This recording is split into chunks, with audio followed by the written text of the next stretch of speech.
बल्कि अच्छे नंबर लाए। लेकिन उनका मिशन सिर्फ वकील बनना नहीं था, उनका निशाना था पाकिस्तान आर्मी। पढ़ाई के बाद उन्होंने पाकिस्तान आर्मी में ज्वाइन करने की कोशिश की। तभी किस्मत ने एक बड़ा मौका दिया। पाकिस्तानी मिलिट्री के अकाउंट्स डिपार्टमेंट में वैकेंसी निकली। रॉ से हरी झंडी मिलते ही रविंद्र ने अप्लाई किया। ये उनकी जबरदस्त काबिलियत ही थी कि उन्होंने पहले ही प्रयास में इस कठिन परीक्षा को पास कर लिया। इसके बाद उन्हें पाकिस्तानी सेना में एक कमीशन्ड अफसर के तौर पर तैनात किया गया। ये विभाग सेना की नब्ज होता है। फौज टैंक कहाँ भेज रही है, नए बंकर्स कहाँ बन रहे हैं, परमाणु वैज्ञानिकों को सैलरी कितनी मिल रही है, ये सब हिसाब अकाउंट्स डिपार्टमेंट के पास होता है। इस पद पर रहते हुए उन्होंने पाकिस्तानी फौज की हर हरकत पर नजर रखी। सब जानकारी वो भारत भेजते रहे। उस दौर में आज जैसा हाईटेक कम्युनिकेशन नहीं था, इसलिए एक जासूस का काम और भी जानलेवा था। अपनी रिपोर्ट्स भेजने के लिए रविंद्र को पोस्टल सिस्टम का सहारा लेना पड़ता था। वो इनविजिबल इंक से खत लिखते, जिसे पहले कुवैत या दुबई भेजा जाता था। वहां से भारतीय एजेंट्स उसे दिल्ली पहुंचाते। अपनी कवर को और मजबूत करने के लिए उन्होंने वहां शादी भी कर ली।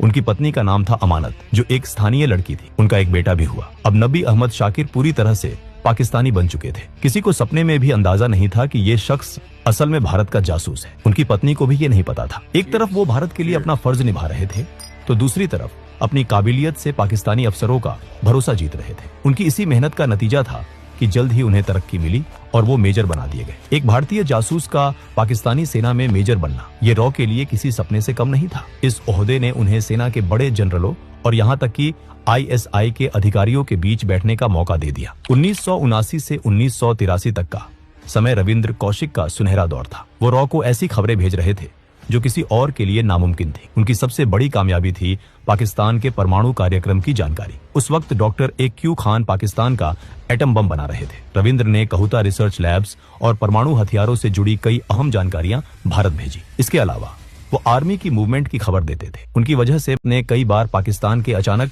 हमलों को रोका। राजस्थान बॉर्डर पर होने वाली कई साजिशें उनकी वजह से नाकाम हुई, जिससे हजारों हिंदुस्तानी सैनिकों की जान बची। उनकी रिपोर्ट्स इतनी सटीक और कीमती होती थीं कि जब ये रिपोर्ट्स प्रधानमंत्री इंदिरा गांधी तक पहुंची तो उन्होंने रविंद्र कौशिक को द ब्लैक टाइगर का खिताब दिया। पाकिस्तान में रहते हुए वो 3 से 4 बार भारत भी आए थे। जब भी उन्हें आना होता, रॉ उन्हें पहले दुबई बुलाती और फिर वहां से भारत भेजती थी। अपने माता पिता को उन्होंने बता रखा था कि वो दुबई में काम करते हैं, ताकि किसी को शक ना हो। वो अक्सर अपने परिवार को चिट्ठियां भी लिखते थे। इस तरह खतरा उठाते हुए उन्हें पाकिस्तान में 8 साल हो गए थे। सितंबर 1983 रॉ को रविंद्र तक कुछ जरूरी संदेश पहुंचाना था। इसके लिए उन्होंने एक नए और कम तजुर्बे वाले एजेंट को चुना, जिसका नाम था इनायत मसीह। जैसे ही इनायत पाकिस्तान पहुंचा, पाकिस्तान की खुफिया एजेंसी ISI की नजर उस पर पड़ गई। इनायत मसीह को पकड़ लिया गया। सियालकोट के इंटेरोगेशन सेंटर में उस पर बेहद टॉर्चर किया गया।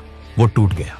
दर्द के मारे उसने उगल दिया कि वो एक बड़े एजेंट से मिलने आया है जो पाकिस्तान आर्मी में है। इनायत ने बता दिया कि मेजर नबी अहमद असल में रॉ एजेंट रविंद्र कौशिक हैं। पहले तो पाकिस्तानी अफसरों ने इसे मानने से इनकार कर दिया, लेकिन फिर उन्हें याद आया कि नबी का पाकिस्तान में कोई रिश्तेदार नहीं है, जिससे उनका शक गहरा हो गया। क्योंकि रविंद्र एक मेजर थे, उन्हें बिना सबूत के पकड़ना मुश्किल था। इसलिए उन्हें फंसाने के लिए एक प्लान बनाया गया। इनायत ने रविंद्र को मिलने के लिए एक पार्क में बुलाया। रविंद्र को इस साजिश का अंदाजा नहीं था, इसलिए वो वहां चले गए। जैसे ही दोनों ने बात शुरू की, वहां छिपे पाकिस्तानी सैनिकों ने देख लिया कि इनायत सच बोल रहा था। उन्होंने रविंद्र को चारों तरफ से घेरकर गिरफ्तार कर लिया। गिरफ्तारी के बाद रविंद्र को सियालकोट ले जाया गया। वहां उनके साथ जो हुआ वो सुनकर किसी की भी रूह कांप जाए। 2 साल तक 1983 से 1985 तक उन्हें लगातार टॉर्चर किया गया। 2 साल तक टॉर्चर इतना बुरा था कि उन्हें लगने लगा, इससे अच्छा तो मैं मर जाऊं। ISI जानना चाहती थी कि उन्होंने क्या क्या जानकारी लीक की है, उनके नेटवर्क में और कौन है। लेकिन रविंद्र कौशिक टूटे नहीं। उन्हें यह भी ऑफर दिया गया कि अगर वो भारतीय फौज से जुड़ी सीक्रेट्स बताएंगे तो उन्हें छोड़ दिया जाएगा। लेकिन उन्होंने सारे राज अपने सीने में दबाए रखे। 1985 में पाकिस्तान की अदालत ने उन्हें मौत की सजा सुनाई। बाद में पाकिस्तान के सुप्रीम कोर्ट ने इसे उम्र कैद में बदल दिया। मौत टल गई, लेकिन जो जिंदगी मिली वो मौत से भी बदतर थी। अगले 16 साल तक रविंद्र कौशिक पाकिस्तान की अलग अलग जेलों में रहे। जेल के हालात बहुत खराब थे। एक छोटी सी कोठरी, खराब खाना और बीमारी। उन्हें TB हो गया और दिल की बीमारी भी हो गई। लेकिन इससे ज्यादा दर्द उन्हें इस बात का था कि उनका अपना देश, जिसके लिए उन्होंने अपनी जवानी कुर्बान कर दी, अब उन्हें पहचानने से इनकार कर रहा था। अगर कोई जासूस पकड़ा जाता है तो सरकार कह देती है, हम इस आदमी को नहीं जानते। भारत सरकार ने भी यही किया। रविंद्र कौशिक को आधिकारिक तौर पर अपना मानने से मना कर दिया गया। लेकिन रविंद्र ने हिम्मत नहीं हारी थी। उन्होंने चुपके से अपने घर वालों को चिट्ठियां लिखी और तब उनके परिवार को पहली बार पता चला कि वो दुबई में जॉब नहीं कर रहे थे, बल्कि पाकिस्तान में एक जासूस थे। इन चिट्ठियों में एक टूटे हुए दिल का दर्द था। एक चिट्ठी में उन्होंने लिखा था, क्या भारत जैसे बड़े देश के लिए कुर्बानी देने वालों को यही मिलता है? उनके परिवार ने भारत सरकार से बहुत मदद मांगी, लेकिन कोई फायदा नहीं हुआ। रविंद्र 18 साल तक वो जेल में सड़ते रहे। उन्होंने एक और खत में लिखा कि अगर मैं अमेरिकन होता तो 3 दिन में छूट जाता। अमेरिका या इजराइल अपने एजेंट्स को बचाने के लिए